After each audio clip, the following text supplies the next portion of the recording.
Hello to all my dear followers. I'd like to welcome you to a new chapter of What if Naruto trains to become a Genjutsu master alongside Kurenai? At the top right of the screen, I've left a card with a playlist showing all the chapters of this fanfic in order. Please, I ask for your likes and comments so I can bring you more chapters. Without further ado, enjoy. Naruto slipped his sandals on after having had breakfast in his house. He quickly slipped out of his home and locked the door behind himself as he made his way to Kurenai's, utilizing his stealth skills to avoid being spotted by as many people as possible. As he traveled, Naruto thought over what he had come up with for his and Kurenai's first date, a moonlight picnic at his favorite spot, on top of the Hokage monument. He felt that it would be sufficiently isolated away from the village that no one would ever notice them without either himself or Kurenai sensing them, and none of the civilians could ruin the atmosphere by their hateful stares. Also, he wanted to try out the cooking skills that Yoshino had treated him to when he showed some interest in helping her cook. Naruto had thoroughly enjoyed the hands-on and very direct way Yoshino taught him to cook. Naruto had to admit that he was far more excited about asking Kurenai on a date for the first time than he was about training. Probably the first time he could say he was more excited about something other than training in the past 4 months. Naruto looked around, discreetly making sure no one had followed him, nor that he was being watched as he made his way into Kurenai's apartment complex. Blinking, Naruto looked around once more, making sure he could not sense any chakra signatures near him. Satisfied he wasn't followed, Naruto returned his attention to where he was and walked forward, reaching Kurenai's door in short order and promptly knocking on it. Knowing Kurenai always woke early to train then get ready for her day, Naruto waited patiently, almost a full minute passing before Kurenai answered the door, her normal attire wrapped around her body as she looked down at him, a smile crossing her face. "Ohio, Naruto-kun. What is it I can do for you today?" she chirped in an extremely happy voice. Naruto smiled as well, happy she was happy, and opened his mouth to ask her out when his words caught in his throat as he looked at her.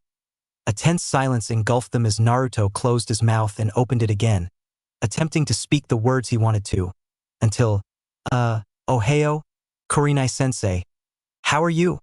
he finally asked. Kurenai raised an eyebrow in surprise before answering, "I'm fine, Naruto-kun. How are you?" she asked back. "Fine, just fine," he said as he looked down, for some reason losing the courage to ask her out so brazenly like he had done with Sakura. He started, looking at her with hesitancy in his eyes. "I improved a lot on Jiraiya-sensei's jutsu."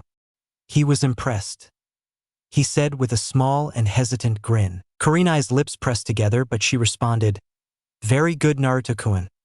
Now, I know you didn't come here just to give me a training report," she said tersely, making it obvious she wanted him to explain why he had come to her house so early. "It wasn't exactly early for shinobi, but you didn't visit near this time unless you had some business or were lovers. Since no one was to know of their relationship, he should have another reason." Naruto flinched slightly, hunching into his shoulders, his usually bright and stubborn personality being replaced with a shyer person in front of the person whose approval and recognition meant the most to him pressing down on him. Naruto didn't see Kurenai's eyes softening, but Naruto did hear Kyubi. "Oh, great me," Kyubi said from its cage. "You stare me down with no fear, yet you cower in front of the woman you want to go out with because you couldn't ask her out right away. How pathetic. Perhaps your words were nothing more than bravado and you really don't want this woman as your own," he taunted. Naruto's face twisted into a snarl. "Good," Kyubi said as he felt Naruto's anger grow. "That's it, brat. Now use that anger and ask her out. I won't have you be some sniveling, cowardly person, even in your personal life, that reflects badly upon me," Kyubi said as it settled itself into Naruto's mindscape. Naruto grumbled to the fox, sending it a picture of himself standing on top of its head with all its tails in his hand, yanking them harshly, before turning to Kurenai, his previous hesitancy completely gone as he spoke in a confident yet light tone. "Kurenai-chan, would you please go on a date with me tonight?" he asked. Kurenai blinked, stood there for another moment, seemingly assimilating the information Naruto had just supplied before blinking again, and a smile crossed her face. "It would be a pleasure, Naruto-kun," she replied in the same tone, making sure not to disturb her neighbors. Naruto nodded, although he was jumping for joy inside. "Can I pick you up for 9?" he asked with a slight tinge of pink on his cheeks. Kurenai smiled as she nodded. What should I dress for? She asked. Naruto smiled. We'll spend a decent amount of time outside, so that should help you choose. At Kurenai's questioning look, I want it to be a surprise, he said with a bit of a blush. Kurenai narrowed her eyes at him, questioning him, but Naruto merely smirked foxily at her, letting her know he wouldn't tell her, and she smirked before nodding. Wear a henge to pick me up, please. Once we are alone, as I am sure you picked someplace desolate. She trailed off, as Naruto nodded. Then we will drop our henges, she said, and Naruto nodded again before Kurenai smiled at him. I can't wait, Naruto-kun, she said, that same tone of voice sending a thrill down his spine as he blushed while Kurenai giggled lightly and closed the door. Naruto turned around, heading towards the village gates. As he walked away, his face was sporting another bright smile while he walked, his steps gaining speed as he reached the street. All of a sudden, Naruto found himself running, flying down the streets with his full speed in use, except with his weights on. Naruto hooped as he reached the village gates, his chest heaving slightly from his run, and he yelled out. Unable to hold it any longer, Yahoo! He jumped up in the air, pumping a hand in victory. Naruto turned to the chuckles that had started to his right, intent on telling the person to shove it up his ass for interrupting his personal heaven, when he saw Jiraiya smirking at him. All of a sudden, Naruto felt like a shinobi in the aim of a weapons specialist. Jiraiya, however, merely chuckled as he waved at the two gate guards, tapping Naruto on the shoulder to indicate him to follow him as the two then made their way into the forest. Naruto jumped behind Jiraiya, his face burning from his blush, but Jiraiya continued moving without speaking. Soon enough, Naruto dropped down next to Jiraiya, appearing in the same clearing as the day before. Of course, Naruto narrowed his eyes at Jiraiya as Jiraiya turned around, a perverted leer on his face as he rubbed his hands together. So, did my semi-apprentice get laid by his beautiful sensei last night? He asked as his eyes seemed to glaze over. Did she take you on a ride you would never be able to experience with those young girls you once called classmates? He asked as a bit of drool escaped his mouth. Well, come on man, details. I live to write this stuff. Oh, what a story you would make, Ika sensei's dirty teaching methods, he said as he stared intently at Naruto, who blushed. Certain Jiraiya was talking about perverted things because of what he wrote, but Naruto had no idea what exactly Jiraiya was talking about. So, leave me alone, Ero-senin, Naruto yelled out even as his blush covered his cheeks, figuring that denying whatever the man suggested was the correct path, since whatever he was talking about was obviously something Naruto hadn't done. Jiraiya giggled perversely. No matter, I will get the details eventually, he said as if he was planning some great heinous crime. Then, like a switch was flipped, Jiraiya stood up from his slightly crouched position and spoke in the same serious tone he had the day before. Okay, show me how far you got before you kicked me into those girls' bathing spot, he said. That was perfect, by the way, thank you, he added with another perverted leer as his hands came out from his body, seemingly groping something in front of him with his imagination as Naruto sighed and began the hand seals for the Hari Jizo. Ninpo, Hari Jizo, Naruto said, allowing his mastery of the chakra he channeled to show how far he had progressed in the jutsu. He held the jutsu as Jiraiya walked around him, casting a critical eye on his progress. Good progress, Naruto. You seem to pick up on jutsu much faster if you practice it, he commented. Even after only one training session, Jiraiya seemed to pick out Naruto's training habits. I'm content with your progress. Continue trying to master this today. Once you have it down, I'll teach you Hari Jigaku. Get to work, he said as he walked off into the foliage again. Naruto assumed to spy on some more unsuspecting girls. Naruto sighed as he began his work for the day, looking forward to the night the whole time he was training. Scene break. Hours later, Naruto looked up at the sky. Noticing the time, he tried the Hari Jizo one last time, finally getting the correct length before calling it quits for the day. He needed time to bathe, get some food, and then cook, so he was about finishing training much earlier than he liked, but it was worth it. Naruto walked into the foliage again, having sensed Jiraiya in the same spot as the day before. Quickly making his way behind his perverted sensei, he spoke quickly. I have something to do tonight. I'm finished training for today. Thanks for today. I'll see you tomorrow. Naruto said as he bowed slightly to Jiraiya, who just waved him off before Naruto turned and left the forest. Never noticing Jiraiya's eyes on the back of his head once he had turned, too preoccupied with thoughts of what he had to get and make for dinner. Scene break. Naruto smiled as he looked down at his ceiling scroll.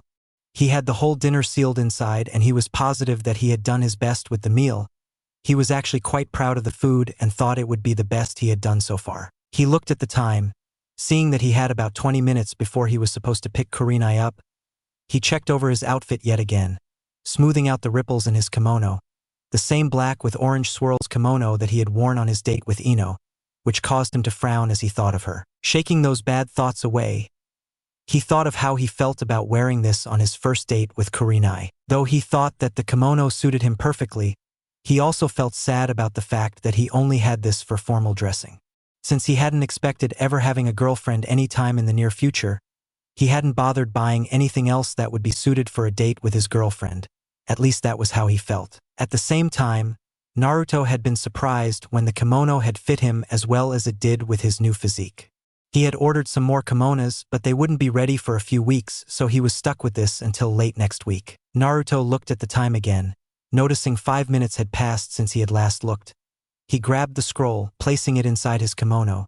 He applied a henge, gaining the appearance of a nondescript brown-haired teen, and shunshined outside of his house into a nearby alley. Looking around, Naruto smiled as no one was present in the alley.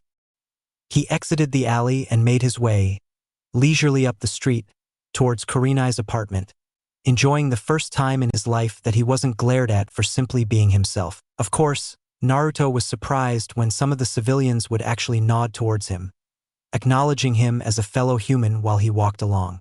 Naruto's shock caused him to miss some of the children, who always avoided him because of their parents, run past his legs, chasing a ball with laughter and smiles on their faces. As expected, Naruto heard a dark whisper start in the back of his mind, tainting his happy mood with thoughts of how despicable these people were, that a mere change in his appearance would allow him such freedom and acknowledgement. As if to accentuate that whisper, Naruto felt a spark of jealousy rear its head within him, wishing for such a peaceful and wonderful life of living as if no one was aware of his burden. But Naruto shook those thoughts away as he looked at Kurenai's apartment complex. It was pointless being jealous of a life he would never have. It was pointless to be angry at the villagers for treating him as they have so far. It would serve to do nothing more than turn him into a person which acted with derision to others on the levels of what Sasuke was, and he would never trample on people like Sasuke did, so he cast those horrible thoughts and feelings to the back of his head, regaining his previous attitude as he stepped into the complex with a small smile on his face. Naruto began to walk through the small foyer, heading towards the stairs, when he stopped. His eyes panned around the foyer, catching sight of only one other person standing in the communal place, a nondescript blonde-haired woman whom held a small smirk on her lips that Naruto felt was very familiar. Naruto's eyes seemed to gain a glint as the girl sauntered up to him, that smirk still playing with her lips as she spoke. "Hello, Naruto-kun," she said lowly. Naruto smiled. "Hello to you too, Kurenai-chan," he replied, looking at her.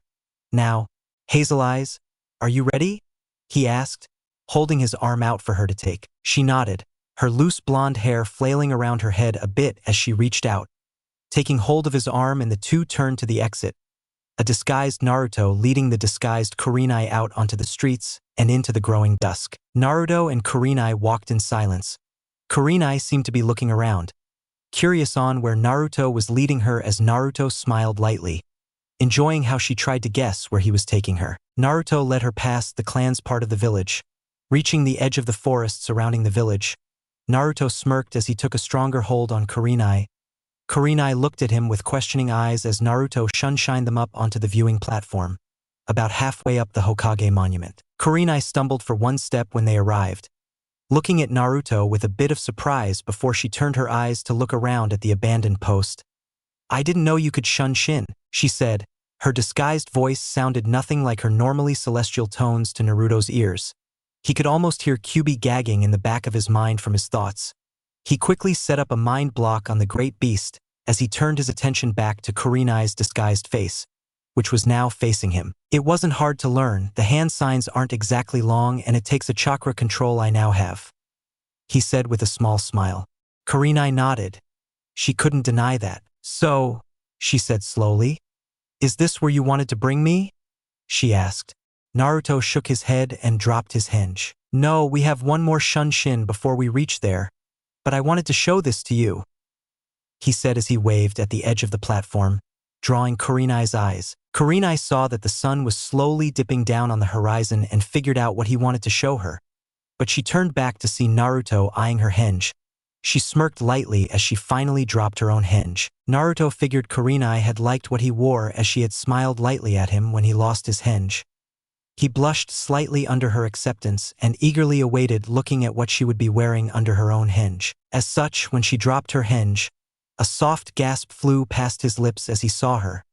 Not in her usual wrappings but dressed up slightly. She had on a one-piece black dress that had straps over her shoulders, covering almost her whole shoulder while leaving her creamy white skin from the top of her arm all the way down to her fingertips open to Naruto's roving eyes. He followed the curve of her dress, which supported her breasts nicely, showing their shapeliness along with the bountifulness of her endowment. Of course, it did not show too much of her cleavage, only enough for a peek at them before the dress converged and fell around her in slight folds down to where her hips filled out the dress. It continued past that all the way down to her knees, leaving her with plenty of fabric for which to walk with as it didn't hug her legs. On her feet were black heels that were obviously as comfortable as they were functionable. Around her neck was a silver necklace with a few rubies set into it on every 3 links, which accentuated her ruby earrings and her wine-red eyes nicely. Of course, this was topped by a messy bun of her curly black hair, strands of which seemed to stick out of her bun, but it only seemed to enhance her beauty as they fell about her shoulders framing her face. All in all, she looked as beautiful as she had when he first laid eyes on her. Kurenai smirked and swayed her hips a bit as she took the 3 steps she needed to reach Naruto's side. I take it you like this? She asked with a giggle as she wrapped an arm around his waist. Naruto nodded numbly as he gulped down the spit that had accumulated during his staring. Good, she said happily as she pecked him on the lips lightly and turned back to the coming sunset. Naruto shook his head and wrapped his own arm around her waist, squeezing lightly. I love the view of the sunset from here. It's perfect, he said as the sun dipped below the horizon, bathing the village and sun in a sharp pink color from the last of its rays. Naruto and Kurenai stood by each other, enjoying the view as the light slowly faded away to the night and the stars appeared in the dark sky. Ready to go? He asked after having spent a good 20 minutes watching the sunlight dissipate. Kurenai nodded and Naruto activated his shunshin again, the 2 of them appearing on the top of the Hokage monument, in the same spot Naruto had spent not 2 days ago. Kurenai gasped lightly as she looked down at the village, seemingly another sky with how their lights looked like stars of their own. Naruto smiled. Amazing, isn't it? I love coming up here, especially when I was younger, he admitted as he reached into his kimono and drew out his sealing scroll. Taking a few steps away, he pointed his sealing scroll away and unsealed the dinner he had prepared, the soft blowing of the wind quickly dispersing the smoke, allowing a blanket with 2 places set for 2 people to eat along with a decent-sized basket which had a wonderful scent coming from it. Kurenai turned around, slight surprise showing on her face as Naruto led her to her own place, and she easily sat down on her knees, kneeling at the small table set up on top of the blanket. Naruto kneeled down at his own place, smiling across at Kurenai, who returned the smile with one of her own, as he reached into the basket next to him, pulling out a plate filled with steaming kushiyaki, 1, as well as a container of steamed rice along with a kasudara, 2. Kurenai looked at the food as Naruto waved his hand, indicating for her to dig in. She favored him with a small smile as she pulled 2 skewers of kushiyaki onto her plate with a small bowl of rice to accentuate the food. Naruto smiled as he served himself, a healthy portion of rice going along with his 4 skewers. Itadakimasu. The 2 chorused as they prayed over their food. With this done, Kurenai took a skewer in her hand and gracefully brought it to her lips, seemingly oblivious to Naruto's staring as he eagerly awaited her trying his cooking. He was amazed at how easily she managed to eat the chicken off of the skewer, not leaving even a small amount of her lipstick on the green pepper that was right next to it. Naruto waited eagerly as Kurenai chewed her food, seemingly enjoying the taste before she slowly swallowed her food and opened her eyes to see Naruto's intense stare. A hue of pink tinted her cheeks and she smiled demurely. "I didn't realize I looked so good eating," she said with a flirting tone that Naruto almost missed, as it caused Naruto's heart to flip in his chest as she fluttered her eyelids. Naruto smiled. "You don't realize how beautiful you look all the time, Kurenai-chan," he replied, causing Kurenai to blush a bit harder. "But I was curious what you thought of the cooking," he said after having paused. Kurenai blinked before looking down at the food. "It's good. I have to say it holds a unique taste that I haven't ever come across in Konoha." "Where did you get it?" she asked as she took the green pepper into her mouth along with a smaller piece of beef on the other side of the pepper on the skewer. Naruto smiled, not even bothered by the assumption that she had. "I cooked it," he said as he picked up his own skewer and dug into his food with a gusto, keeping an eye on Kurenai. Catching her guilty gaze, he swallowed his food quickly and smiled at her. "I'm sorry, Naruto-kun. I shouldn't have assumed," she apologized. Naruto frowned slightly. "It's fine, Kurenai-chan, you didn't know I could cook. I just hope you enjoy the rest of the meal," he said as he watched her nod then take another bite. Following suit, they both fell into a comfortable silence as the two ate. Moonlight bathed the monument in its glow as Naruto and Kurenai partook of the small feast Naruto had made, thoroughly enjoying the food and the sweet at the end. They each made a few small attempts at conversation, but the two were already so aware of each other due to their previous relationship that it was hard to find something to talk about that wasn't part of their careers, which was something they both seemed to want to avoid. As they were getting to the end of the sweets though, Naruto seemed to find a good point. "So," he started, his hesitancy coming to the forefront. "What's your favorite color?" he asked with a piercing gaze. Even though someone would normally be embarrassed asking such a question like this, Naruto seemed so genuinely curious. Kurenai chuckled. "Oddly enough," she said as her eyes gleamed in the moonlight, "it was crimson, but I have somehow come to like a golden yellow," she answered with a small smile while she blushed slightly. Naruto blinked before reaching behind him, pulling a full spikes of his hair forward. He looked at them, before looking back at Kurenai as she blushed slightly. Naruto chuckled as well. "What about yours?" she asked. Naruto smiled at her. Pushing his empty plate away from himself, he leaned forward slightly. "I liked my neon orange jumpsuits, but I like the burnt orange that my sash is right now," he said honestly. Kurenai nodded. "When's your birthday?" he asked. "June 11th, she answered, to which Naruto nodded. "Yours is October 10th. She said with a small giggle at Naruto's open mouth before he remembered the event of that day and suddenly nodded to her. "Kasudara?" he asked, holding a knife up to the cake he had made for dessert. "A small piece, please," she said as she held out her plate. Naruto smirked as he picked up a small piece of the cake, no bigger than his pinky, and placed it on her plate, struggling to contain his laughter as she looked at the piece in disbelief before looking back at him. Noticing his shaking sides, she glared at him. That is, until she grinned herself. Naruto cut himself a piece and went to sit back, placing the knife on the plate with his cake. That is, until Kurenai's piece of cake splattered against his face, the frosting on the top of it causing it to stick to his face. He grimaced as he wiped his face of the frosting before turning an eye on the silently giggling Kurenai, whom was now eating a piece of cake that was more along the size she had asked for. Naruto looked down, figuring he had asked for that, when he noticed his plate was gone. He looked around for a few seconds before it dawned on him that the cake Kurenai had been eating was the piece he had cut for himself.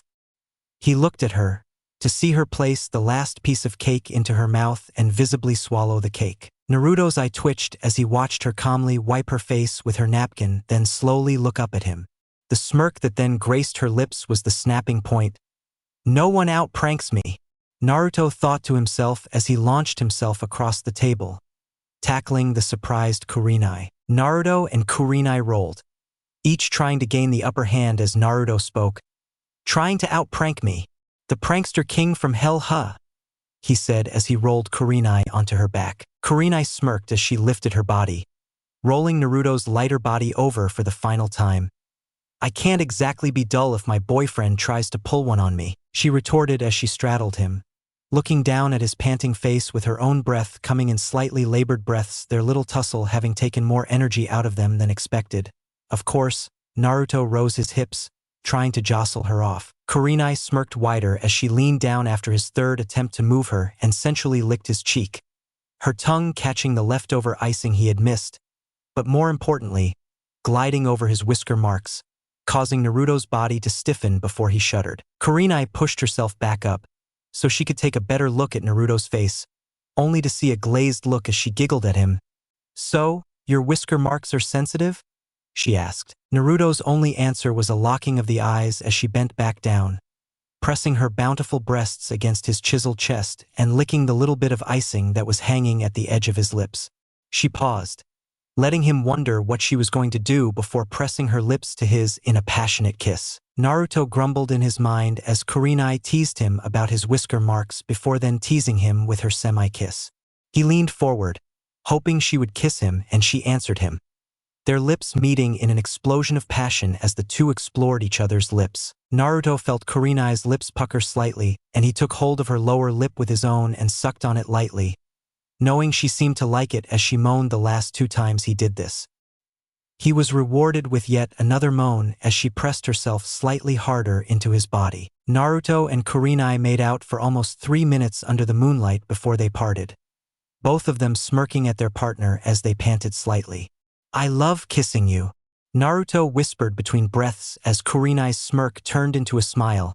She pecked him on the lips. "You're not bad yourself," she said as she then stood up, allowing Naruto to stand up as well. They both looked up at the moon, checking the time before Naruto sighed. "Would you be angry if we called it a night here?" he asked. "I have training tomorrow morning," he explained. Kurenai shook her head. "Let's get you packed up," she said. Naruto smiled as he walked back over to his previous sealing scroll. Tapping a seal, he held it out and all of the items previously sealed within it were sucked back up into its seal. He smiled at Kurenai. "Takashi-san's shop is incredibly useful," he said as he held his hand out to Kurenai, who stepped up to him. "This night was one of the best dates I have ever been on, Naruto-kun," Kurenai said as she leaned down and looked at him in the eyes. Seeing his eyes widen, she smiled. "I wanted to tell you that as myself and not under my henge," she added as she applied a henge, transforming back into the same blonde-haired woman. Naruto nodded before applying his own henge and then taking Kurenai's hand, shining them back down to the village before walking her home, leaving her in her foyer, where he had picked her up in and heading to his own home, his heart flipping in his chest as he thought of her eyes while they sparkled in the moonlight. Scene break. Naruto dropped down into his normal training clearing, looking at Jiraiya, whom was looking back with his own perceptive eyes. It had been 2 weeks since his first training with Jiraiya and his subsequent date with Kurenai. He had taken Kurenai out to one other date, one in which they sat at Kurenai's house and watched a movie while enjoying a quiet night to themselves. Though it wasn't much of a date, Kurenai had seemed quite happy about it, almost as much as Naruto. He had advanced well in his use of Harijizo while also training his control in Kyubizuki, capable of using one tail of its chakra for what he wanted. Though it wasn't anywhere near what he desired, it would work for the finals. Naruto had mastered the Harijizo as a matter of fact and was now working on the Harijigaku, which he was sure he almost had mastered. The final thing he had been doing during the break was researching on the Byakugan. There were some very interesting books in the Konoha library that Naruto had found. "Show me," Jiraiya said as he watched Naruto go through hand seals. "Harijizo," Naruto said as his hair lengthened and grew steely as weapons. Jiraiya walked around him, checking the jutsu for flaws before he appeared in front of Naruto. Jiraiya flicked his wrist and a kunai smashed into Naruto's jutsu, being deflected by his spiky hair. Naruto smiled as did Jiraiya. "Good job, next," he barked at Naruto as Naruto went through some more hand seals. "Harijigaku," he called out as the area was littered with sharp spikes of Naruto's golden blonde locks. Jiraiya had summoned an earth wall to block the needles heading towards him, and after a sufficient volley of needles had been expelled, Naruto stopped his attack, allowing his hair to shorten back to its normal length. Jiraiya peeked out from his earth wall and smiled. "You progress well, Naruto. Though you're the first I taught these to, I took much longer to learn them, so I'm impressed." Jiraiya admitted. Kurenai truly worked your chakra control to something impressive for your chakra pools. I never expected you to be able to handle the chakra flow for the Harijizo when I first heard about you from Sarutobi-sensei. Jiraiya said as Naruto smiled at the praise he gave to Kurenai and to himself. After a suitable pause, Naruto spoke. So, what's next? He asked with a bit of excitement in his voice. Despite his changes, he still couldn't curb his insatiable thirst for new techniques, especially ones as versatile and powerful as Jiraiya had introduced to him. Naruto knew that this hair jutsu was very useful for his chosen field, and Jiraiya seemed to be able to pinpoint Naruto's weak points as fast as seeing him in battle only one time. I have 3 things I wish to give to you, one of which requires a decision on your part, Jiraiya said to Naruto's slight surprise. Jiraiya smirked. After having fought you a little, and according to Kurenai, you have no taijutsu style, he said as Naruto nodded. Then this scroll has the basics of a style of taijutsu which centers on strong and fast kicks, something which you have in spades because of your speed training. I've seen masters of this style manage to fight taijutsu masters on the level of Guy and still be capable of drawing a stalemate, Jiraiya said, as he handed Naruto a scroll with an odd kanji stamped on it. Take care of this. I can't get another copy of this scroll, Jiraiya said seriously. Naruto nodded, his eyes gaining their usual frosty appearance. Jiraiya nodded, satisfied. Second, is the scroll on a B-rank wind jutsu named Futon, Senpuken. It's a short range, but it should cause anyone you come across anytime soon to think twice about staying in close range along with the Harijizo. Jiraiya explained as he handed the scroll over, the kanji for wind stamped on the scroll. Naruto smiled, nodding happily at Jiraiya, who returned his smile before going unusually serious. The final thing I want to give you has a condition attached to it, Jiraiya said as Naruto narrowed his eyes. Jiraiya pulled the large scroll from his back, something Naruto had never seen him do. Unraveling it, Jiraiya looked at the scroll for a second before biting his thumb and wiping his blood on one part of the scroll before Naruto felt his chakra spike. Naruto's eyes widened as a giant plum of smoke appeared in front of him, about the same size as before when Jiraiya had crushed his shadow clone. Out of the smoke came a toad, the same one that had crushed Naruto, a necklace around its neck and many markings on its back. The toad's tongue unfurled, placing a slimy scroll with the same kanji as Jiraiya's headband emblazoned on the seal. The toad poofed away as Naruto held the scroll, gently putting it down on the ground, his mind racing as he concentrated on what Jiraiya was asking without actually saying anything yet. Jiraiya walked up in front of Naruto, looking down at his crouched form. What I am offering? Jiraiya started. Apprenticeship, Naruto said as he looked at Jiraiya. Jiraiya blinked before nodding. I already discussed with Kurenai about this, and she says it is completely your decision. Of course. I want you to continue training with her as your Genjutsu is nothing short of amazing and has already made your imprint on the world, Jiraiya said. Naruto nodded unconsciously. If you sign this, you'll be removed from your team and train exclusively under myself and Kurenai, when she has the time, until you become a Jounin through the exams, or I acknowledge you as competent in all I can teach, which I can promise you won't be until you are beyond a Jounin's level of skill, Jiraiya explained, making sure Naruto was fully aware of what he was getting himself into. You will take some missions, but it won't be as many as if you were on a team, and if you sign this contract, you must know that you won't be able to sign another contract with summons. You will be a Toad summoner until you agree with the elders of the Toad clan and yourself to cut ties amicably, or they forcefully cut your ties, at which time I doubt other summons will accept you, Jiraiya said finally as Naruto was still looking at the scroll. It was silent for a few minutes. Jiraiya seemed oddly shifty at the edge of Naruto's vision, but Naruto closed his eyes, thinking hard about the advantages and disadvantages of signing the contract. Summoners were rare, hence the reason for the fame of the 3 Sannin along with their titles. They were also known as masters of their respective summons. It was unlikely for Naruto to find a summoning contract on his own if he refused this one. There weren't any disadvantages Naruto could see. Being separated from his team was actually more of a plus, and the training would more than make up for a drop in missions. Take the offer. Kyuubi spoke from its cage, its voice not haughty for once. It almost seemed serious. Naruto cocked his head slightly, sending a silent question to his tenant, who scoffed before answering tersely. Their boss summon is the only animal to have ever faced me down in battle and survived, the fox said, which caused Naruto's eyes to fly open in surprise.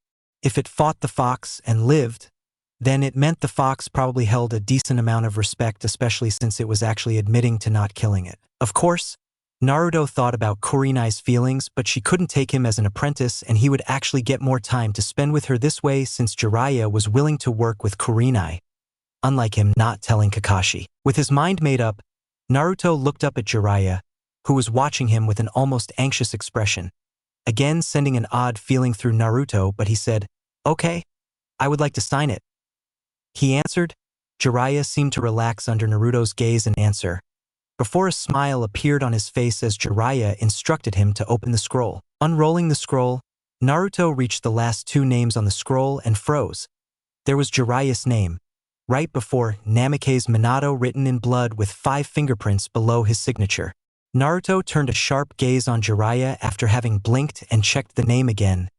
The fourth was a toad summoner? Naruto asked, then almost face-palmed himself.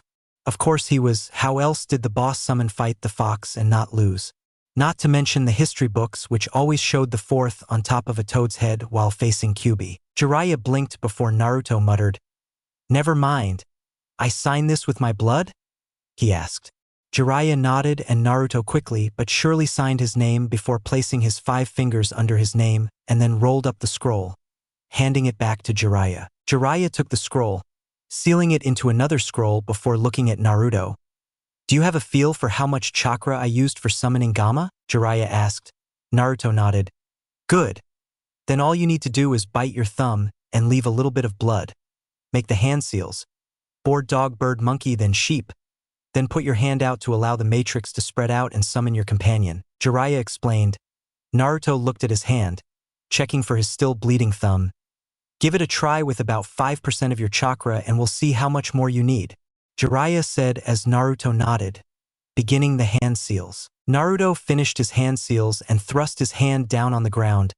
"Kuchios no Jutsu," he said as a puff of smoke appeared from the sealing matrix that had materialized from his blood. Naruto and Jiraiya waited, trying to figure out how much more Naruto may need by using whichever level of toad he had summoned as a scale. When the smoke cleared, Naruto looked a bit disappointed, but Jiraiya's face shone with a smile as the reddish-orange toad, whom had blue markings around his eyes and lips, while wearing a blue jacket, spoke. "Yo!" he said, raising a webbed front hand in greeting. Naruto's eye twitched as he heard Kyuubi snickering from the back of his head. "That the best you could do?" it taunted, apparently taking pleasure in the irritation Naruto felt from summoning such a small toad. "I guess you summoned me?" the unnamed toad said as it eyed Naruto. "You must be a new summoner. Nice ta meet-cha, I'm Gamakichi." He introduced himself. Naruto's eye twitched again and Jiraiya watched as Naruto began going through the hand seals again. Gamakichi, knowing the hand seals Naruto was using, quickly jumped up onto his head of blonde spikes. "You owe me some treats," he yelled as Jiraiya jumped away from Naruto, sensing his spike in chakra. "Kuchios no Jutsu," Naruto yelled, a full quarter of his sludge-like chakra being poured into his technique. Naruto was rewarded with a whoosh of air as he was carried over 50 feet into the air atop a toad that Naruto was smirking at as he looked at him. The toad he had summoned was a dull rusty red color. He had on a larger form of the blue vest the toad in his hair was wearing. Naruto saw the hilt of a large dosu blade hanging on the side of the toad's waist and a pipe, much like his jijis hanging from the toad's mouth as he calmly smoked. Naruto beamed with a smile as he walked onto the large toad's nose. About to speak, he was interrupted by the large toad. "You lil punk, what the hell you doing on top my head?" he questioned. Naruto stared at the toad, a bit taken aback as the toad continued his rant. "I finally get some fresh air and some shrimp is standing on top of my head." The large toad apparently didn't see Naruto's eye twitch as he narrowed his eyes at the large, still ranting toad. "That old perverted geezer summons me and puts the shrimp on my head. Where the hell is he?" he roared. Naruto's eyes gained a bit of a frosty exterior as Gamakichi mutters into his nest of blonde hair. "I think Pop's got this guy mad." Naruto smirked. "I summoned you? What's your name?" Naruto stated in a barely controlled voice. his irritation plainly seen in his tapping foot. The big toad froze for a moment before its eyes narrowed, looking at Naruto scrupulously for a few moments, then its eyes screwed shut and the large toad laughed, its pipe hanging from its lips as the laughter came rolling from the toad's big mouth. Lying is a bad habit. A little shrimp like you couldn't possibly summon me, the toad managed to gasp out as Gamakichi grabbed a hold of Naruto's hair, feeling the air surrounding the man drop a few degrees. Naruto's foot raised. As Naruto glared into the toad's eyes, "Don't," Naruto said as he stomped down on the toad's nose, causing the toad to blink. "Call!" Naruto stomped down again. This time the toad flinched slightly. "Me!" Naruto stomped yet again, now an imprint of his foot being made in the toad's nose from the chakra he was using to enhance his stomps. "A shrimp!" he yelled as he stomped one last time, causing the toad to flinch once again and Gamakichi to peek out from his perch, chuckling. The big toad seemed to blink before his voice boomed out.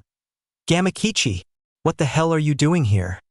he asked. Gamakichi, who sheepishly rubbed the back of his head, much like Naruto would do, as he sat atop Naruto's head, responded, He summoned me right before you pops." The toad then looked back at Naruto, who was still glaring at him. They continued their staring match for a few minutes before the big toad started to chuckle. "Well then, may I ask the name of our new summoner?" he asked. Naruto's countenance didn't change. "Uzumaki Naruto, and I asked for your name first," he retorted hotly. The big toad's eyes widened almost imperceptibly, but Naruto somehow caught it before it vanished. "That is true. My name is Gamabunta and I am the boss toad summons. You can understand why I would doubt the validity of your summons without some sort of proof.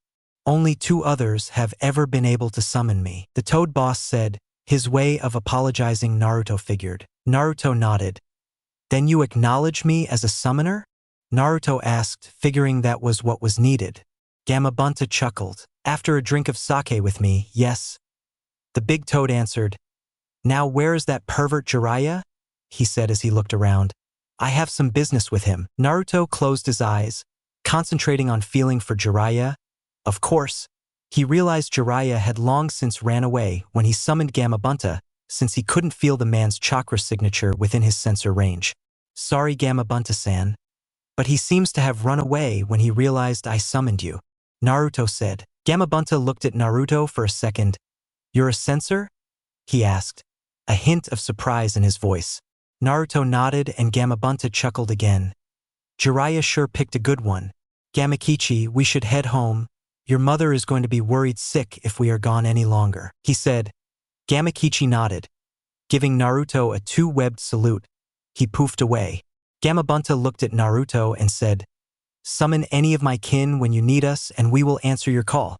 Bring pride to the Toad clan, Naruto-kun," Gamabunta said as he poofed away as well, leaving Naruto to fall about 20 feet to the top of a tree, to which he stuck to with some chakra. Naruto smirked as he then made his way down to the floor of the forest, feeling the 2 scrolls Jiraiya had given him. His smirk widened as he knew what he would train with for the next week and a half. The finals were going to be fun for him.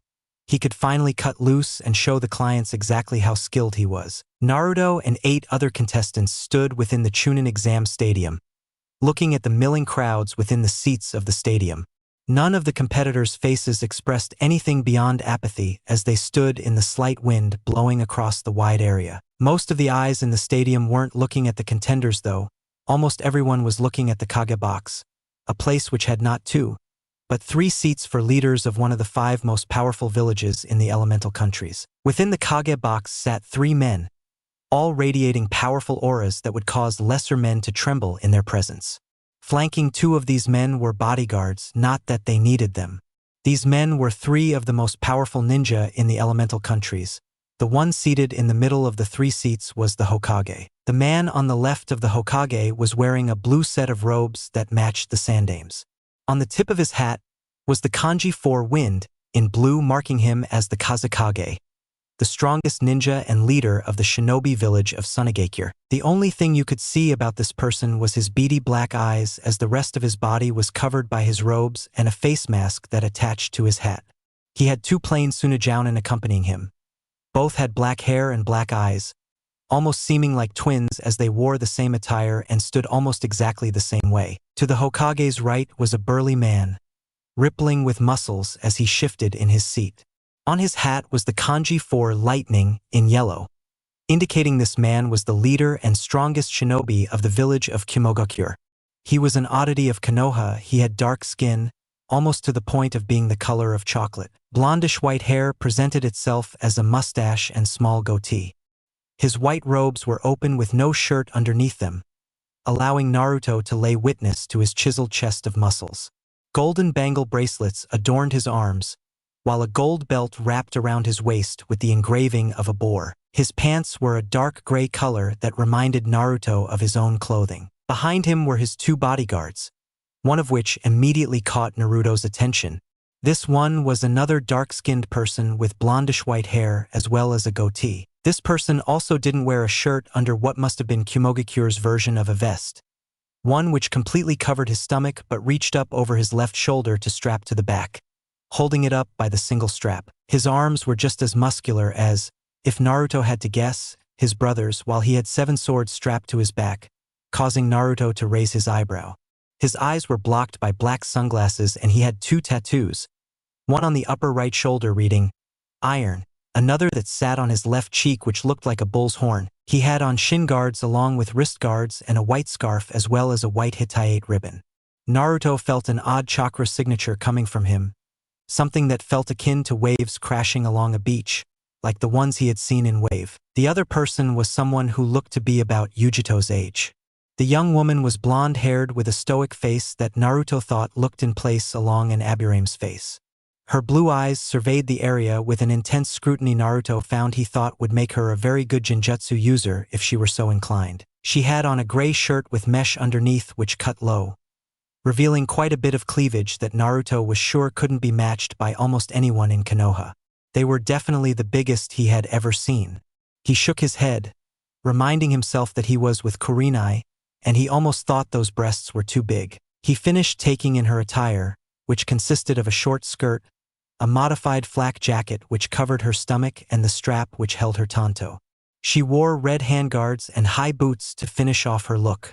Naruto thought she looked sexy but nowhere near as much as Kurenai. Naruto saw Jiraiya sitting by the Hokage, the only bodyguard obvious for his Gigi, and he thought back to what Jiraiya had told him right before he came into the stadium.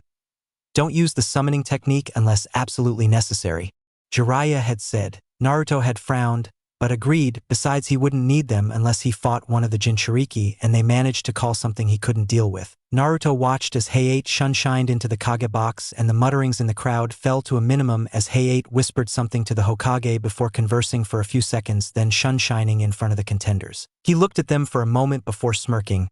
Keep your eyes on the clients. Within this main event, you guys are the main attraction, he said as he turned and faced the crowd, the Hokage standing from his spot and making his way to the edge of the Kage box. Welcome, one and all, he stated loudly enough to be heard. Konoha and I wish to welcome you all to this auspicious occasion. Konohagakure's Chunin selection exam, he yelled out with a smile. We will now begin the matches between the 10 contestants that have reached these finals. Please stay and watch until the end, he said as he turned and made his way to his seat again. Hayate turned and looked at the 9 fighters in front of him. All right, the other 7 of you head into the combatants box. Naruto, Neji, take your places, he said, but Naruto's eyebrow raised as he posed a question. We are missing someone. What happens if that person doesn't show on time?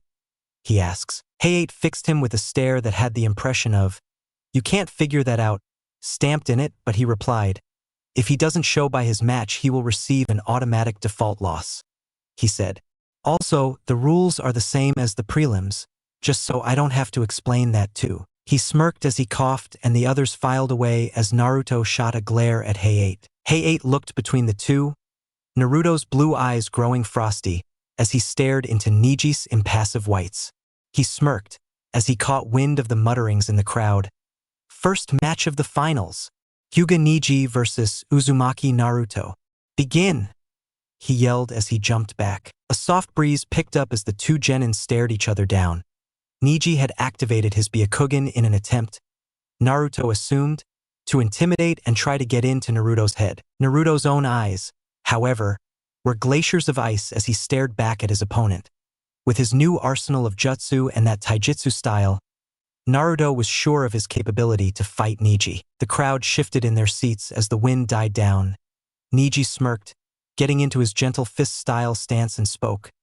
"You seem awfully relaxed for someone who was so angry at me the last time you saw me," he taunted. Naruto didn't respond past bending both of his knees slightly, slipping his left leg behind him and turning it so his heels lined up, and his back foot pointed away from his body. His left arm held down by his waist behind his body as his right was held in front of his body. He regarded Neji with a calm mask as he stood there for a few moments, seemingly waiting for something before speaking. "Are you going to stand there, blubbering about fate and destiny like you did in your last match? Or are you going to start the match before you lose the one advantage you have?" he said with a cold tone. Neji bristled before reclaiming his normal calm face and shooting forward, moving towards Naruto with the same speed he had displayed during the preliminaries. Naruto didn't move a muscle as Neji closed the distance between the two of them, calmly watching and waiting as Neji came within striking distance. He watched as Neji thrust his open palm forward, intent on striking him within his chest, aiming to end the battle fast, but Naruto had trained for this specifically. Quick as lightning, Naruto's right hand shot at Neji's own outstretched arm, his palm striking Neji's right arm and moving his attack harmlessly to Naruto's left.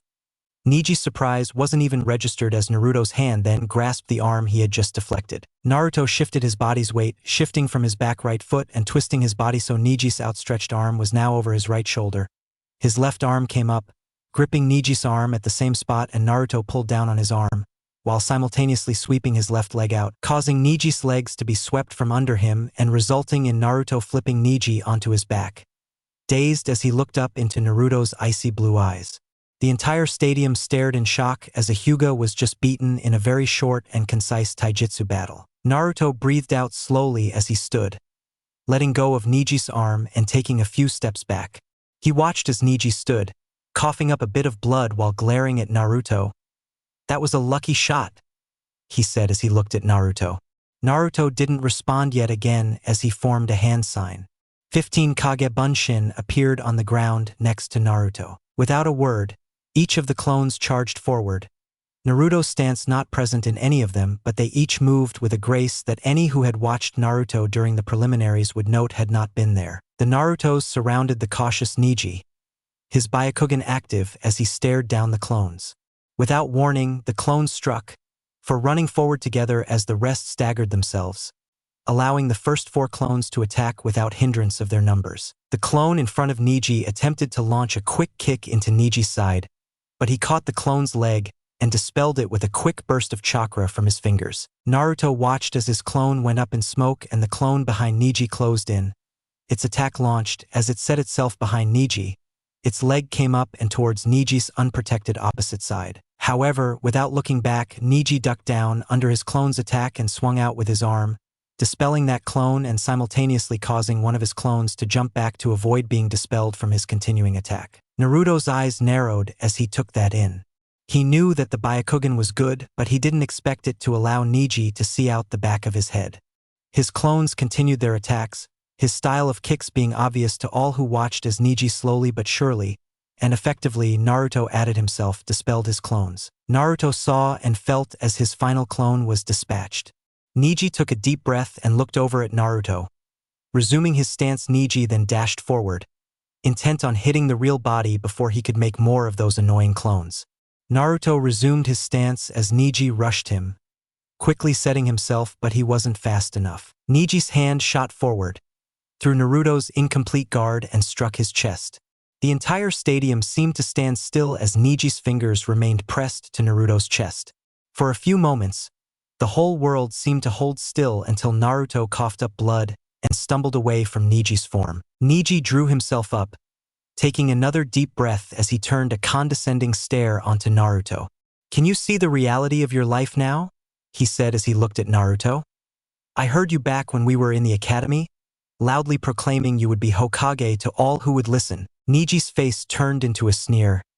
"Do you understand the futility of trying to deny your fate? Talent is decided at birth. You could say everything is determined at someone's birth. He said as his eyes seemed to become strained. Naruto cocked his head to the side, coughing up a bit of blood. So, you wish to say that one cannot do anything beyond what he was born to be? He asked. Neji nodded. Of course, you claim you can become Hokage. You blatantly don't have the talent for such a position. He stated as if that was obvious. So, are you going to become Hokage through hard work? He questioned as if the mere idea was something laughable. Think about it, only a handful of people become Hokage. Those people were born to become Hokage. You cannot become Hokage just by trying. He stated angrily. We must all live within our own unchangeable flow. The only destiny we all share is death. He said as he clenched his fist. Naruto scoffed. You must be the blindest Hyuga I have ever met.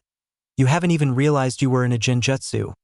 He said as the Naruto in front of Neji faded away as if he had been a mirage. Neji's eyes widened as he suddenly picked up the chakra laced in his vision. Quickly gathering his chakra, Neji disrupted the technique placed upon him, to see Naruto in the air before him, aiming a spinning kick at his face. Neji's widened eyes narrowed slightly as he smirked. Naruto's kick connected with Neji's face and Naruto's own eyes widened as he felt his kick connect, but Neji didn't budge from his spot. Rooted to the floor as if he had never been touched by Naruto's kick. Naruto felt himself being pulled as Neji suddenly began twisting his whole body in a circle. His chakra flared out and formed a circular bubble surrounding Neji, causing small cuts and injuries all over Naruto's body before being blown back from the technique. Hakusho Kaiten 1. Neji said as Naruto skidded along the ground a distance from Neji. Naruto groaned as he pushed himself up from the ground to watch as Neji slowly stopped spinning his body, the chakra dome dissipating. Naruto grimaced as he got back to his feet. Neji didn't allow him any time to recover, however. As he got into a stance, his knees bent, his arms spread wide, creating a sloping line from behind him pointing down to the ground. Neji faced Naruto. It is over. You are within my field of hack, he said. Naruto suddenly felt as if he was like a captured bird. Hack Rokujuyan Sho. 2.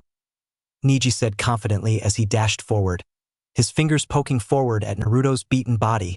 As he called out his strikes, 2 palms. Neji's hands hit Naruto's chest, causing Naruto to grimace in pain. 4 palms.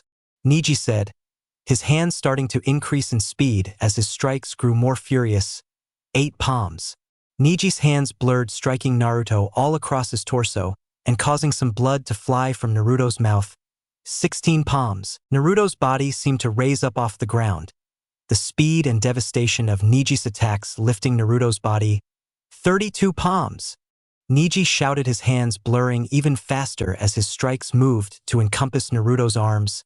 64 palms. Neji finally shouted, Naruto's body flying back as Neji's furiously flying fingers struck the final points. Naruto grunted as he was sent flying back, blood flying from his lips as he landed on the unforgiving dirt ground of the stadium floor. Neji sneered down at Naruto, whom coughed up blood as he slowly rolled so his face was looking at the ground. I've struck 64 of the points within your body. You cannot even stand. Does it hurt? He asked mockingly. Stay down and kneel before a power that you cannot change and realize your worthlessness. Proctor, call the match, Neji said as he looked over at Hayate. Hayate looked between Naruto and Neji with a small amount of hesitation. Neji looked back at Naruto, deciding to get in one last jab. Trying to attain your dreams through hard work, Neji sneered derisively, is an illusion. He said as he idly noted the irony in that statement according to Naruto's nickname. Naruto, who had been laying face down in pain, suddenly started to chuckle as he looked up at Neji, his blue eyes shining with mirth as he looked at his opponent. It's funny you should say that, Naruto said as he faded away, Neji's eyes widening as he suddenly found himself back where he had finished off the last clone from when Naruto had started the match. Neji was suddenly aware of how 2 clones of his opponent suddenly pulled on his arms, stretching them in opposite directions so suddenly they both dislocated his shoulders from their sockets, himself grunting and clenching his teeth in pain as he took in what was surrounding him. The same 2 clones of Naruto had kunai at his neck and, with his arms useless, Neji knew he had only one weapon in his arsenal in order to give him time to relocate his shoulders. I wouldn't try that, Neji. Naruto's cold voice cut through his thoughts. Looking up, forcefully ignoring the pain from his arms, he saw another Naruto a few feet in front of him. If you try to do your Katen now, then your arms will be ripped from your body by the intense spin you need to put on your body to accomplish what you want. I don't think your career would take kindly to someone who can't even do taijutsu. Naruto taunted as he looked at Neji, who glared for a moment before his shoulders slumped slightly. Good boy, Naruto said as if he were complimenting his pet. Neji's glare returned. Now, I have a few things to discuss with you before we end this farce of a match, Naruto said as he stepped closer to Neji. First off, I think your humiliation is enough for what you did to Hinata. Though I wish I could do more, I don't think Hinata wouldn't like that, Naruto said, causing Neji to scowl. Though Naruto knew little of Hinata, what he did know was that she was the kindest person he would probably ever meet and, as such, wouldn't want her cousin killed / horribly ashamed in her name. It also helped that Kurenai had mentioned all of this before the finals. Naruto could take a hint. Naruto continued on as if he hadn't seen it. But I had warned that if anyone disrespected the dead, I would kill them. He trailed off, putting a finger under his chin as if to think hard. And I don't want to seem like a liar, do I? He asked rhetorically. No, that won't do. But I can't really kill you. He trailed off again, his finger tapping his chin in mock thought. Maybe I should ruin an arm of yours, make you realize that talent you so preciously hold in high regards means nothing when you have not the tools with which to utilize it, Naruto said as his eyes gained a gleam, causing Neji to unconsciously gulp. Naruto leaned closer to Neji, looking him straight in the eye. What? No fate and destiny speech with which to regale me about how I'm a loser and doomed to lose at your hands? He asked rhetorically. Neji couldn't respond due to his pain.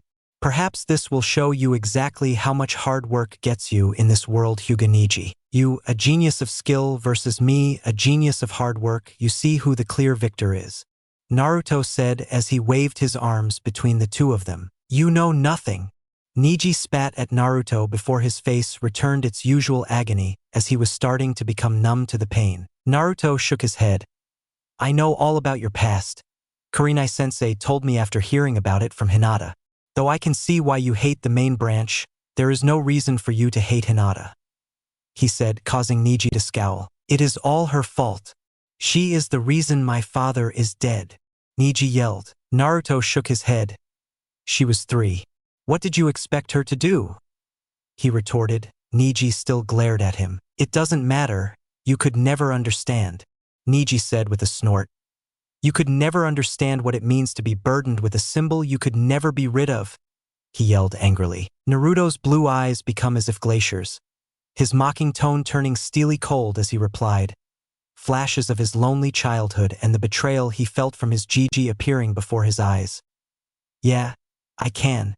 You are the one who can't accept it. You fight desperately to avoid the fate you say everyone is destined to have. I don't care anymore. Our fight is over, your beliefs are dashed just as your power is. Think on this, if I was the dead last of the school, how is it I beat you? He said before turning to Hayate. Call it, you know he lost the moment he was caught in my Genjutsu, he said before turning and heading up to the competitor's box. Neji grit his teeth as Hayate smirked. Winner, Uzumaki Naruto, he yelled. The crowd clapped half-heartedly as Naruto walked away from what they had seen.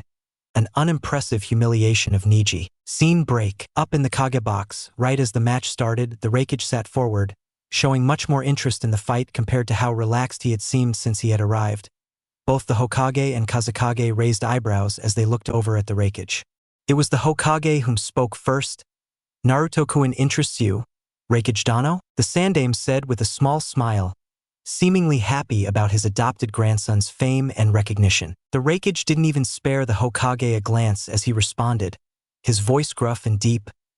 I would be lying if I said no. My cousin is quite the judge of character, and it was he whom named your young genin, he admitted as he kept his eyes focused on the fight, watching as Neji charged forward. I must say, according to his performance in the preliminaries, his skill in assessing opponents has not diminished. Despite myself doubting him, he managed to convince me, the Raikage said as all of the Kages turned back to the match. Surprise on the Kazekage and Hoku's faces as Naruto flipped Neji. Interesting, I doubt I will ever see that again. The Raikage mused, a small smile playing on his dark-skinned lips. Yo, that blade of illusion has some righteous fists. The man whom looked to be related to the Raikage spoke, breaking the silence as Naruto made some clones. I want to bump his wrists, he said using a horrible rap. The Raikage looked over at his bodyguard. Shut up, B! He yelled and turned his attention back to the fight. As he did, the Kages and audience watched as Neji went through the clones Naruto had dispatched as if they were mere distractions. Which they were. Naruto stayed out of range of the Byakugan. His hands went through a few hand seals before he claimed his technique as his final clone was dispelled. Genjutsu. Yum no Rakuen. 3. The Hokage's eyes widened as Jiraiya leaned forward. The Raikage turned to the short-cropped blonde next to him, and the Kazekage chuckled. Does he not realize that his Genjutsu is useless against the Byakugan? Foolish child. The Kazekage scorned. The Hokage nodded slightly, agreeing with his fellow Kage as the Raikage frowned at his fellow Kage. Samui-chan? The Raikage said after turning back to the fight, watching as Neji stood in a standstill and Naruto made 2 more clones. It seems that he double-layered the Genjutsu, Raikage-sama.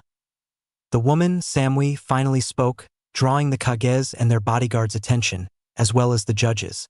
He also released enough chakra that it is permeating the area.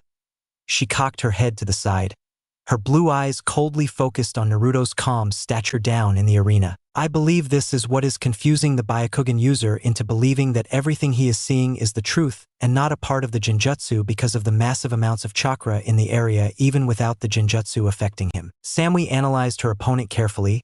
It truly is amazing that the amount of chakra Uzumaki-san has while being capable of utilizing Genjutsu to the level he is, she said as she finished her analyzation of Naruto's technique. The judges all blinked as they looked down at the arena, watching Naruto completely humiliate Neji through Genjutsu, something thought impossible because of the Byakugan's ability to see chakra. Jiraiya chuckled as Naruto turned and left the arena.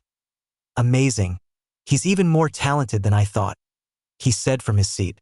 The Raikage turned a questioning eye to him, but Jiraiya didn't elaborate as the next match began. Scene break. Second match of the Chunin exam finals. Aburame Shino versus Kankuro. Competitors ready? Hayate said before coughing as Shino and Kankuro stood before each other. Shino nodded his head, his hands in his jacket pockets as Kankuro smirked. Let's get this over with. This tree hugger couldn't possibly beat me anyways, he boasted as he took his puppet off of his back and unwrapped it. Shino showed no sign of even having heard Kankuro's declaration as Hayate looked between the two. Begin, Hayate said as he jumped back. Both of the competitors did so as well, marking that both of them were mid to long-range fighters. Bugs came pouring out of Shino, hovering around him protectively as Kankuro's puppet sprang to life, the twitching of Kankuro's hands showing whom was controlling the puppet. Why don't you give it up now, tree hugger? Kankuro said as his puppet, Karasu, 4, made its wooden clicking noises while it floated in the air, supported by Kankuro's chakra strings. You stand no chance against my Karasu, he stated arrogantly. Shino's only response was for his Kikachu to move forward, swarming towards Kankuro and his puppet quickly. As the Kikachu covered the arena with their buzzing wings, they swallowed Karasu in their cloud. Neither opponent could see each other. As such, only the crowd saw Kankuro smirk. With an audible click over the buzzing of the Kikachu, one could see the orange of a fire spring to life within the wave of bugs. This flame burned many of the wave and thin Shino's bugs considerably. The bugs ignored their fallen comrades, however, continuing towards Kankuro, giving Karasu room so as to avoid the deadly flames. Unfortunately, this was what Kankuro wanted, and he sent his puppet forward, being capable of some sight through the thinned wave of Kikachu. Karasu moved much faster than the bugs, quickly reaching its intended target. A blade slid out of its arms and with a quick swing, struck at Shino, who jumped back to dodge. Karasu left him no time to rest as Kankuro's fingers worked furiously, sending Karasu forward once more to release some sunbon from its other arm. Shino jumped to the side, sending some more bugs from his jacket towards the puppet, who opened its mouth and fired its flamethrower yet again, burning his bugs quickly. Kankuro cursed as he himself began to move, still sending his puppet towards Shino as he moved away from the oncoming wave of bugs, hoping to suck his chakra dry. Karasu moved forward, above the burning bugs, and released another blade from its arm, causing it to dual-wield as it rushed forward, sending an attack in an X-shaped pattern towards Shino. Shino, whom apparently knew he couldn't dodge form the close range, pulled a kunai and blocked the attack with the side of the kunai, managing to catch both blades, and began to struggle with the puppet. He felt his bugs close in on Kankuro, but his small attention lapse cost him dearly. Karasu's mouth opened. Shino's eyes seemed to widen behind his sunglasses as sunbon shot out from the mouth. Shino quickly tried to move away but still got some sunbon stuck inside of him.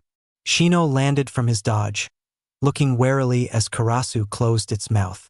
Kankuro smirked across the way as he watched Shino stumble slightly, then fall down to one knee. His chest started to heave. The bugs surrounding Kankuro faltered but domed themselves around him loosely, so they were close to him, but he could still see outside of them. Hard to move with all that poison running through your system, isn't it, tree hugger?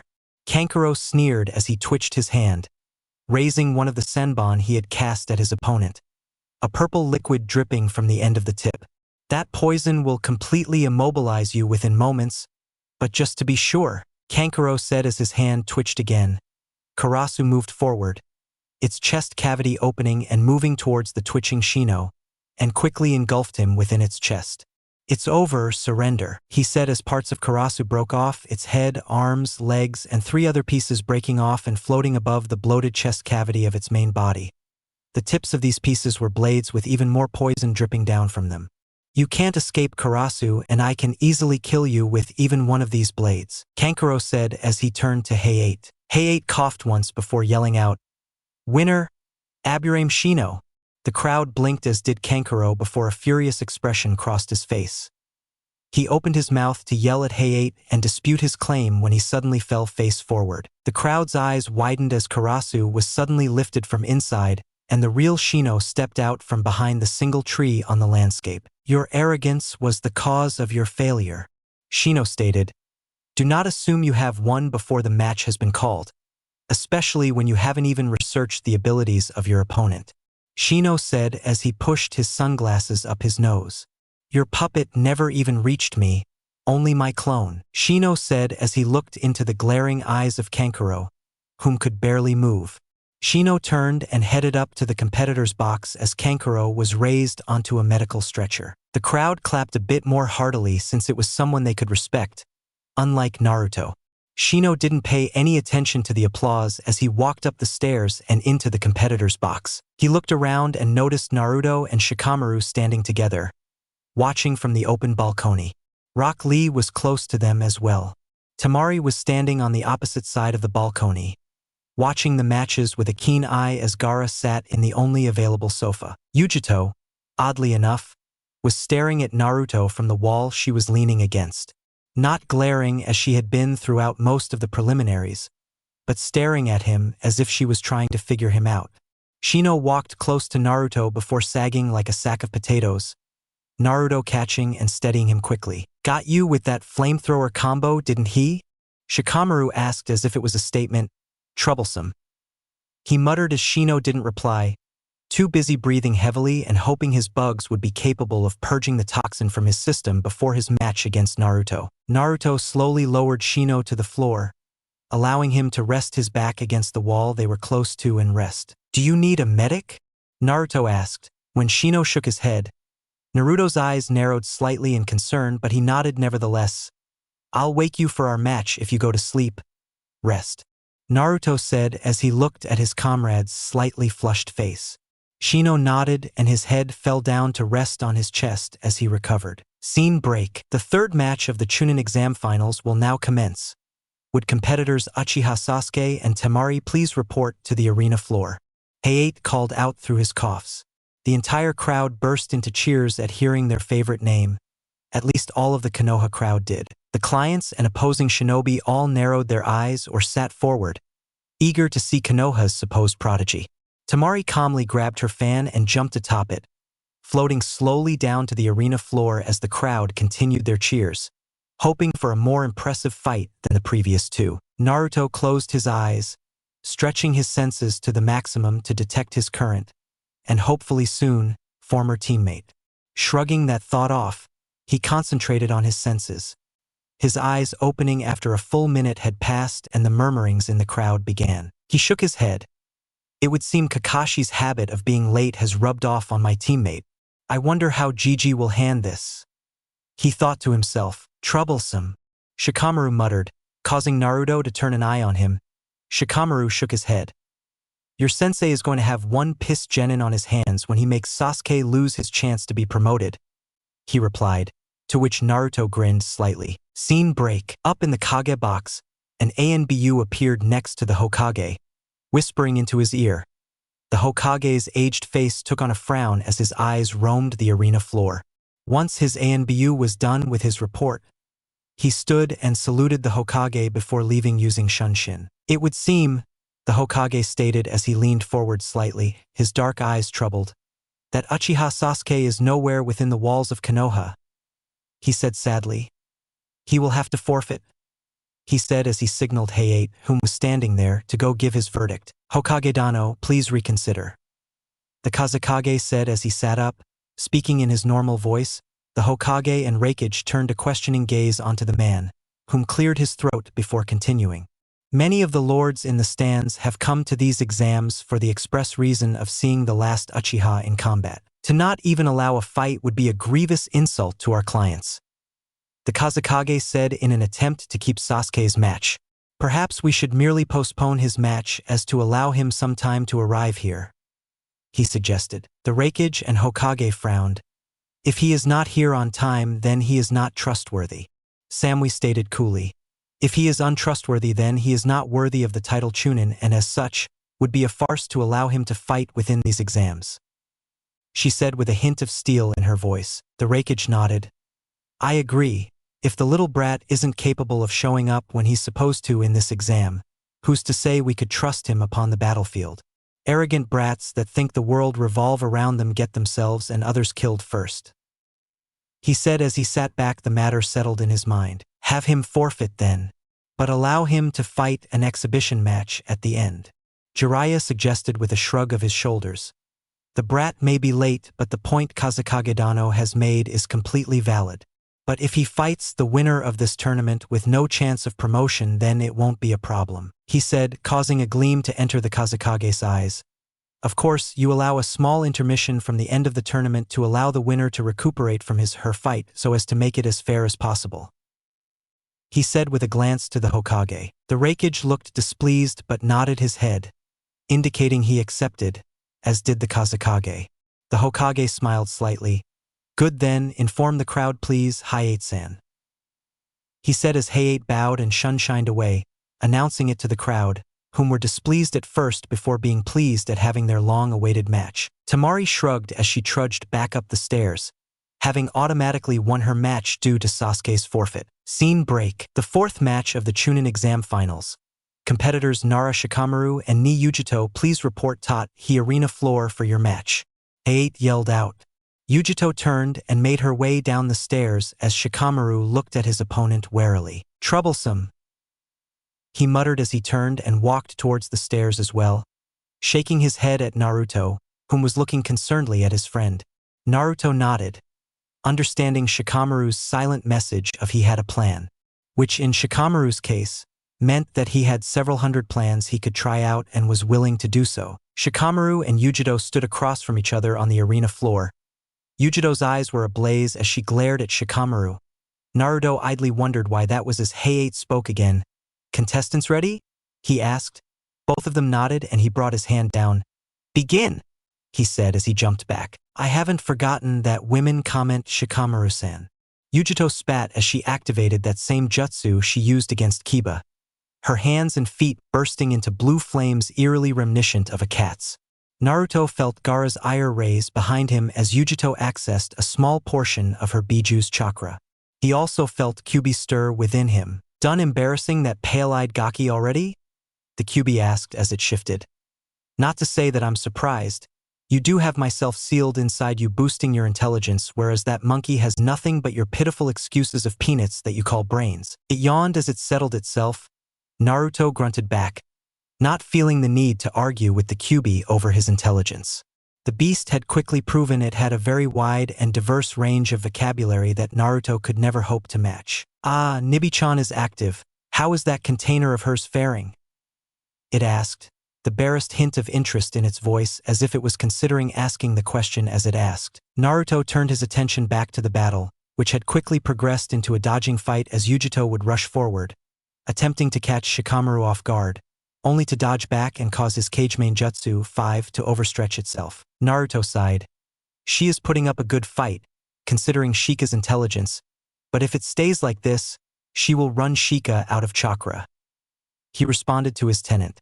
His tenant didn't say anything back and Naruto turned his attention once again to the fight, while subtly keeping an eye on Gaara. Shikamaru cursed as he landed once again.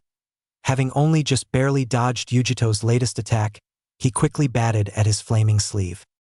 He let out a sigh as he looked at Yugito's flaming appendages. Troublesome woman. He muttered to himself. His mind went through all of the plans he had come up with and subsequently tossing them out. He had expected to grab her before she could activate this jutsu, but she managed to do so with only one hand sign this time around.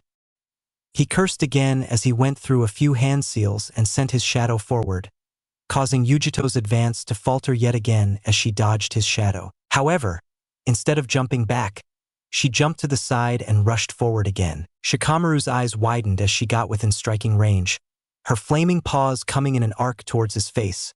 His hands went through hand signs, hoping that he could finish his jutsu before she cleaved his face off with those painful claws. He was so close to finishing his jutsu as the heat from her blue flames began to singe his face, his eyes closing as he landed on his final hand sign.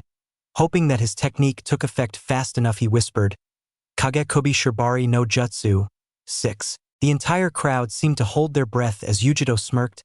"Got you?" she said as her hand came down, swiping at Shikamaru's face. Up in the audience, Ino put a hand to her mouth in horror and Naruto's hands gripped the handrail like his life depended on it as he watched her hand descend towards his friend's face. However, the entire crowd was shocked as Yugito suddenly stopped. As if she had been run into a single unmoving force, her body seized and ceased to function as they all watched Shikamaru slowly open his eyes, blinking at the blue fire inches away from his face as he smirked. "Success," he said as he straightened and brought his hands to his sides, watching as Yugito did the same. What only Shikamaru's fellow clan members caught was the shadow that was now creeping up Yugito's body, slowly making its way towards her neck. Yugito's eyes widened as she felt her airways suddenly become restricted and Shikamaru spoke. "Surrender before I make you pass out from lack of air. This technique is stronger the closer we are, and I don't think we can get much closer," Shikamaru said with a glance between the inches in between their bodies. "I don't want to hurt you more than I have to," he said as he suddenly began to struggle for control of his jutsu, the shadow hand on Yugito's neck slowly being pushed back as Yugito flared her chakra. The strain could be seen on the two's face as Yugito's chakra flared relentlessly and Shikamaru struggled to push his shadow hand back towards her neck. The battle of wills and chakra raged on as the audience stared in quiet rapture. Many were subconsciously holding their breath, wondering who would come out the victor in this fight. The air seemed to stagnate and become hard to breathe as the contest grew in intensity. Many of the civilians seemed to be suffocating in their seats as the pressure bearing down on them increased. Suddenly, the pressure was released as Yugito let out a rather loud roar and Shikamaru quickly jumped back from his opponent. Yugito flexed her muscles and rolled her shoulders as she got reacquainted with having control of her body as Shikamaru dropped to a knee, panting from the chakra he had used against her. The crowd tensed as Yugito did the same, her body coiling like a predator ready to strike at its prey. "I forfeit," Shikamaru breathed out, to the murmurs of the crowd and the slight nods of the judges. Yugito blinked before looking at Hayate, who smirked. "Winner ni Yugito," he said in a raised voice before coughing. Yugito nodded and her jutsu fell from her hands and feet as she looked at Shikamaru before she turned and headed back to the competitor's box. Shikamaru shook his head at the medics and slowly made his way off the field, limping slightly from his exhaustion. Scene break. The fifth match of the Chunin exam finals. Rock Lee and Sabaku no Gaara, please report to the arena floor, Hayate said as the crowd cheered from the previous fight. Gaara disappeared from his spot on the couch and reappeared on the arena floor in a swirl of sand. Naruto's eyes narrowed as he calculated Gaara's abilities. Rock Lee jumped from the balcony and quickly landed in the arena before moving quickly to his appropriate spot. The two competitors looked at each other as Hayate spoke again, the crowd having been silenced. "Combatants ready?" he asked, to which both combatants nodded. "Begin!" he yelled as he jumped back for some room. Lee stood in a stance similar to Naruto's, his right hand forward and pointing towards Gaara. His body was turned away from Gaara slightly, so those on Lee's left side could see most of his chest as his legs remained in a locked position. His left hand fisted behind his waist behind him as he stared down his opponent, the look in his eyes showing he was being as serious as he could be. Gaara looked at Lee calmly as his gourd began pouring his sand out to pool around him in a circle. Gaara's arms were crossed over his chest and he didn't even blink as Lee dashed forward at an impressive speed for a genin. Of course, those that had seen the preliminaries knew that this was not Lee's maximum speed. Lee jumped forward, spinning in the air as he sent a kick aimed at Gaara. "Konoha Senpu, 7, Lee said as his kick connected onto sand which had leapt to Gaara's defense just as it had for Chuji's attack. A murmur of shock went through the crowd, but Lee paid it no attention as he lifted his other leg, spinning his body away from where he had attacked and tried to hit Gaara with his other leg, his arms now supporting his body as he took a handstand as a means of balancing himself. Lee's kick was blocked yet again as the sand leaped to Gaara's defense. Lee grit his teeth and launched himself back as Gaara's sand shot out, attempting to grab him from where he had been. Lee landed a few feet from Gaara and retook his stance as he stared down his opponent. Gaara still hadn't moved a muscle since the fight started and his sand curled back towards him, returning to its swirling circle around him. "Is that it?" Gaara asked, his eyes searching Lee's. "Is that the extent of your existence?" he questioned as he looked intently at Lee, whom tensed slightly, expecting an attack. The air grew heavy with intensity as the stare-down occurred. Many of the onlookers were awed as the two genins stared into each other's eyes. What was but a moment seemed as if it was an eternity. Finally, Gaara spoke again. "Then I shall end this," he said as his sand shot forward in another attempt to grab Lee. Lee backpedaled to gain some space and set himself into his usual stance after he flipped and landed a few feet away. Their stare-down continued again as an unspoken word was resonating within all of the ninjas present. The showdown had begun.